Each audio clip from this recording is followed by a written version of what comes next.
Et bonjour à toi qui arrive sur cette vidéo. J'ai eu quelques petits soucis avec mon téléphone, comme ça arrive très souvent.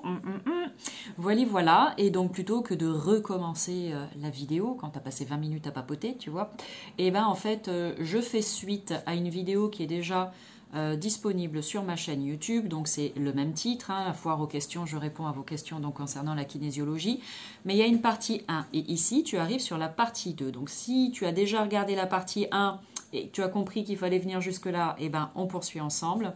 Pour toutes celles et ceux qui arrivent là, pof, on ne sait pas comment tomber du ciel sur la partie 2, je t'invite avant de poursuivre sur cette vidéo à aller dans le descriptif sous la vidéo et tu cliques sur le lien que je t'ai mis pour accéder à la première partie. D'accord? Et après la première partie, eh ben, on se revoit. Voilà.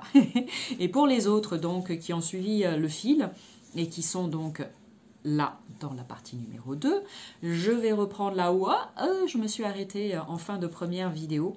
J'en étais donc à une nouvelle question, donc je répète, hein, je réponds aux questions que vous m'avez posées sur Instagram concernant la kinésiologie qui sont vraiment très intéressantes. Je ne vais pas tout reprendre le speech que j'ai fait en début de vidéo 1.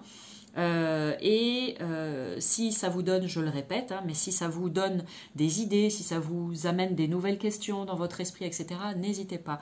Un grand merci à vous dans les commentaires à me mettre toutes vos questions, d'accord? J'en prendrai note et puis je créerai des nouvelles capsules pour y répondre.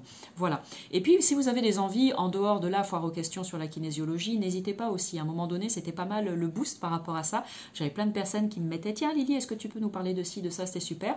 Bon, j'ai pas tout réalisé encore. Mais à culpa, voilà, il faut du temps. Voilà, vos envies sont toujours les bienvenues. Si je peux, je fais, et si je peux pas, je vous le dis tout simplement et comme toujours. Allez, on poursuit donc cette fois aux questions sur la kinésiologie et j'en étais restée avec la question suivante. Ça touche aux énergies et c'est plutôt dans la tendance ostéo, donc point d'interrogation. Voilà une question qu'on m'a posée qui est très intéressante. Alors, la kinésiologie n'est pas de l'ostéopathie, d'accord? Sinon, il n'y aurait pas deux noms différents, ce serait un seul et même intitulé. L'ostéopathie, si tu es déjà allé chez un ostéopathe, il va vraiment s'occuper de remettre, moi c'est comme ça que j'aime bien le dire, toute ta charpente d'équerre, tu vois, pour que tout soit bien équilibré. Bon.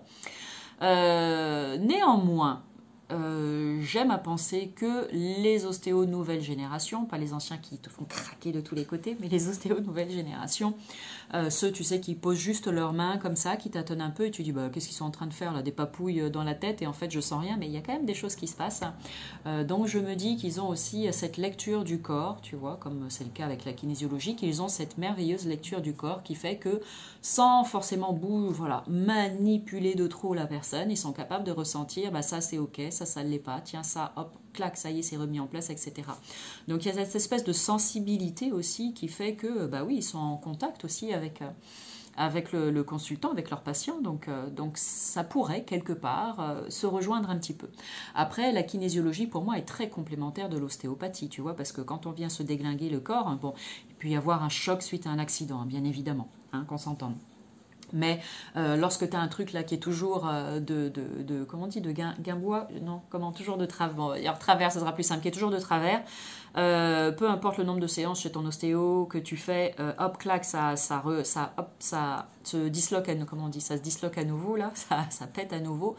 Bon, bah peut-être qu'à un moment donné, tu peux te dire, ok, je vais poursuivre mes séances chez l'ostéo parce que ça me fait du bien, mais je vais peut-être aller voir quelqu'un à côté en parallèle parce qu'il y a peut-être quelque chose dans ma vie que je n'ai pas compris, que je n'ai pas réglé, qui fait que j'ai toujours ces douleurs au dos.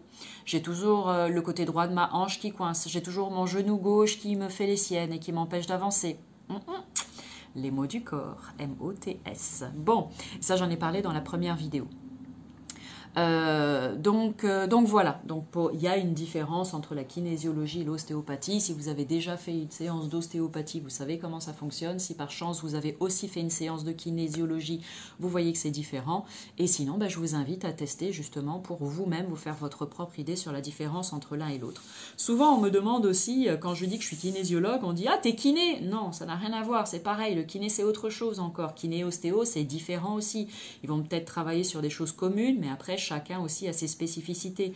Donc voilà, dites-vous bien que Si ça n'a pas le même nom, c'est que, a priori, la technique n'est pas complètement la même. Ok. Donc non, je ne suis pas kiné. Hein, on ne vient pas me voir pour faire de la rééducation. Donc voilà, donc ça c'était réponse à cette question. Ensuite, qu'est-ce qu'on m'a demandé d'autre?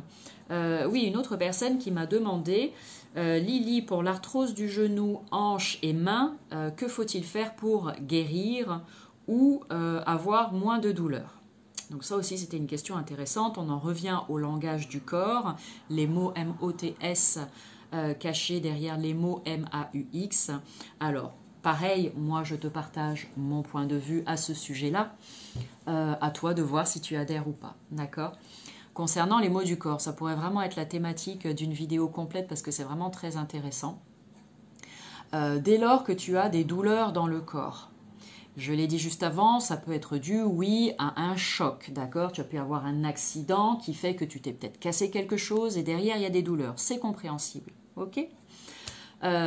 Et parfois, il y a des douleurs qui sont là aussi et qu'on ne s'explique pas. On n'a pas fait de faux mouvements, il n'y a pas eu d'accident, il n'y a pas eu de choc, il n'y a rien eu du tout, et pourtant, on a mal au corps. Bon, quand je dis mal au corps, tu as certainement déjà entendu quelqu'un te dire, en parlant de la maladie, que c'est le mal qui a dit, le mal a dit. Ça veut dire que les mots MAUX de ton corps, c'est-à-dire les douleurs que tu ressens, viennent te dire quelque chose. Et c'est là que c'est intéressant de prendre un temps pour aller se mettre à l'écoute des messages de son corps pour savoir un petit peu pourquoi c'est là. Donc par exemple, concernant cette question, pour l'arthrose du genou, hanche et main, que faut-il faire pour guérir ou avoir moins de douleur? Donc dans un premier temps, par exemple en kinésiologie, on va aller regarder bien sûr les différentes raisons pour lesquelles telle personne a de l'arthrose, parce que tout le monde n'a pas forcément de l'arthrose, d'accord? Okay. Donc pour cette personne-là en particulier, pourquoi est-ce que l'arthrose s'est mise en place? Bon, il peut y avoir plein de raisons, bien évidemment. Donc parmi les choses qu'on va pouvoir explorer, il y a le langage du corps, c'est-à-dire l'arthrose. Qu'est-ce que ça veut dire l'arthrose? Voilà, au-delà de la définition médicale, dans le décodage des malaises et des maladies, c'est quoi l'arthrose? Voilà, il va y avoir des explications qui sont un petit peu plus spirituelles, je dirais. Bon. Donc ça, c'est intéressant, ça nous donne les premières informations. Ensuite, arthrose du genou. Le genou, qu'est-ce que ça veut dire, le genou? Parce que c'est pas pareil si tu as de l'arthrose au genou, si tu en as aux hanches et si tu en as aux mains, d'accord? Sachant que hanches et genoux, c'est la partie basse du corps, donc c'est au niveau de tes jambes, et tes jambes te permettent dans la vie d'avancer, de te mettre en mouvement et d'aller de l'avant, d'accord? Donc si il y a des choses qui font que tu te sens bloqué, que tu n'arrives pas à avancer dans ta vie, tu peux avoir des douleurs au niveau de la hanche, arthrose ou autre, peu importe, tu vas pas avoir des douleurs au niveau des hanches, des douleurs au niveau des genoux, ok? Les genoux, c'est ou bien la possibilité d'être trop contrôlant et de ne pas vouloir plier, tu vois, c'est non, je contrôle, je ne me soumettrai pas, et auquel cas, ça peut coincer. Le genou, à l'inverse, ça peut être cette idée de justement avoir les genoux à terre, d'être complètement soumis. Pourquoi pas, à l'inverse. Le genou, c'est aussi je, J-E, et nous, N-O-U-S, quand on le décompose. Donc c'est je et nous, c'est-à-dire mon rapport ou ma relation avec quelqu'un dans mon entourage. Si ça ne va pas, je peux avoir des difficultés, des problèmes au niveau du genou aussi, tu vois. Les hanches, la partie des hanches un petit peu plus haute, c'est la partie sacrée, je dirais. Donc c'est toute la rotation, tout ça. Et c'est, allez, pour faire vraiment très simple, c'est pareil, c'est la créativité, on pourrait se dire ça, c'est le domaine de la créativité. Est-ce que tu es suffisamment créatif? Est-ce que tu t'autorises à être créatif ou pas? Est-ce que tu es en contact avec cette créativité qui est la tienne, tu vois? Ça peut être aussi... en lien avec, alors ça c'est plus le bas du dos, hein, d'accord, des douleurs qui correspondent à un sentiment d'insécurité, etc. Mais bon, on reste vraiment très simple parce que cette vidéo n'est pas faite pour expliquer forcément les mots du corps, mais bon. Et les mains, avec tes mains, tu fais quoi? Tous les jours tu fais des choses avec tes mains. Tu prends un stylo pour écrire, tu coupes quelque chose pour faire à manger, tu te coiffes les cheveux, tu prends ta douche, tu serres des mains, etc. Donc tout ce que tu ne t'autorises pas à réaliser dans ta vie, tu peux avoir des douleurs aux mains aussi, quoi. Et là, je reste vraiment très simple. Ok, bon. Donc voilà, donc ça déjà, on peut explorer ce côté-là. Après, il y a aussi l'hygiène de vie de la personne, tu vois. Parce que bah, ça peut y faire. Il y a des aliments que tu peux manger qui peuvent favoriser les douleurs dues à l'arthrose.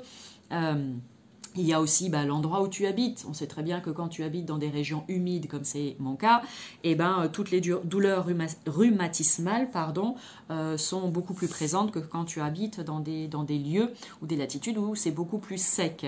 Après, bon, écoute, voilà, c'est vraiment pour te donner une idée. Donc, est-il possible de guérir ou en tout cas d'atténuer les douleurs pour l'arthrose grâce à une ou plusieurs séances de kinésiologie? Eh bien oui, parce qu'on va aller justement interroger le corps pour explorer tout ça et dire à la personne, bah voilà, vous pouvez changer ci, vous pouvez rééquilibrer ça, qu'est-ce qui s'est passé à ce moment-là dans votre vie qui a fait que vous sentez-vous suffisamment ceci ou cela, etc. Et ben ça est clair, on fait un travail comme ça ensemble et puis bah, il y a des choses qu'on libère et après, normalement, c'est censé tout au moins soulager, voire même pourquoi pas guérir. Moi, je crois que tout est possible, je crois qu'on peut guérir. Mais bon, ça, c'est encore une autre thématique. Bon, et ensuite, question suivante, est-ce que la kinésiologie peut aider pour la perte de poids? Et bien là, c'est pareil, je vais te dire oui. Alors bien sûr que ça va demander une grande implication de ta part, hein. N'attends pas d'aller voir ton kinésiologue et puis de ressortir de la séance en mode « Wow, j'ai fondu 10 kilos en 24 heures ». Non, c'est pas possible, d'accord? Mais grâce à une ou plusieurs séances de kinésiologie, c'est pareil, on va mettre en évidence encore une fois eh bien, toutes les raisons pour lesquelles tu as tant de mal à perdre du poids. Donc là, bah, c'est pareil, hein, ça peut être dû à ton alimentation, ça peut être dû aussi à des problématiques des problématiques émotionnelles, ça peut être dû à des traumatismes que tu as vécu quand tu étais plus jeune, que tu t'en souviennes ou pas, d'où l'avantage justement de pouvoir aller interroger le corps. Ça peut être dû à la petite enfance, pour peu que tu aies entendu toute ta vie, toute ta famille te traiter petit gros, ou regarde, il a des bourrelets partout, ou bah arrête de t'empiffrer comme ça, machin. Bon, bah voilà quoi, tu vois. Pour peu que tu aies appris depuis tout petit que dès qu'il y a un problème, pof, on te met un truc dans la bouche sucrée, et du coup, eh ben, problème plus sucre égale réconfort. Bon, bah après, comme on dit, tu bouffes tes émotions, tu manges tes émotions, et puis bah, c'est réconfortant. Du coup, bah, tu manges trop de chocolat, tu manges trop de sucre, etc. Bah, tu prends du poids. Ok. Pour des personnes, par exemple, qui ont du mal à prendre leur place, eh ben, elles peuvent prendre beaucoup de poids, justement, parce qu'elles n'arrivent pas toutes seules en conscience, en fait, à prendre cette place qui est la leur dans le monde, dans leur foyer, dans leur travail, etc. Donc, bah, je vais m'imposer physiquement parlant, comme ça, au moins, je suis sûre de prendre la place qui est la mienne. Bon, ça peut être aussi cette idée de rejet. J'ai peur du rejet et donc paradoxalement, eh bien, ce que je vais créer, c'est que je vais prendre du poids comme ça, bah, comme je vais être bien gros ou bien grosse, et ben, dans ma tête, je me dis bah, comme ça que les gens, bah, je vais les repousser. Attention, c'est pas moi qui le dis, hein. Je parle juste langage du corps, hein, qu'on s'entende bien. Moi, j'ai absolument, tu peux être grand, petit, gros, maigre, blond, brun, yeux verts, bleu, marron, je m'en contrefiche, d'accord? Moi, j'aime tout le monde, il n'y a pas de problème. Donc, je te parle langage du corps, hein, ok?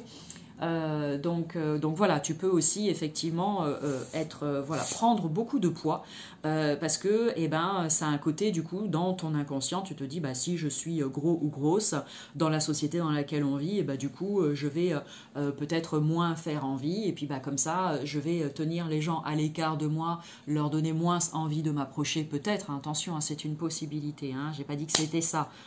Pareil, j'ai besoin d'être clair sur ce que je dis. Et à ce moment-là, eh bien, tu viens alimenter ta blessure de rejet, parce que tu as peur d'être rejeté, mais en même temps, tu crées de quoi justement vivre des situations où tu vas te sentir rejeté. Et puis, bah, c'est le serpent qui se mord la queue. Enfin, voilà un petit peu le principe, d'accord? Donc, moi, une fois que je suis lancée sur un sujet, je peux en parler pendant des heures, tellement je suis passionnée, tellement c'est intéressant et tellement j'ai envie de vous partager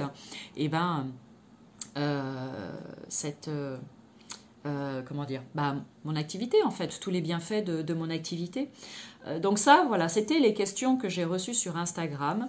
Je pense qu'il y en aura plein d'autres qui vont vous venir à l'esprit. Je le souhaite de tout cœur. Sur ce, on arrive au bout de cette vidéo. Je vous laisse partir à vos claviers pour me marquer tous vos petits commentaires en dessous. Et puis bah, moi, je vous dis à bientôt pour des nouvelles capsules, peut-être en réponse aux questions du jour ou alors sur une nouvelle thématique que vous m'aurez proposée, suggérée. Voilà. En attendant, prenez soin de vous. N'attendez pas d'aller mal pour vous dire « Ah, bah si j'avais su », d'accord. Faites de la médecine préventive, peu importe avec qui, c'est vous qui décidez, c'est vous qui choisissez, c'est vous qui savez a priori le mieux vers qui vous aurez envie de vous tourner.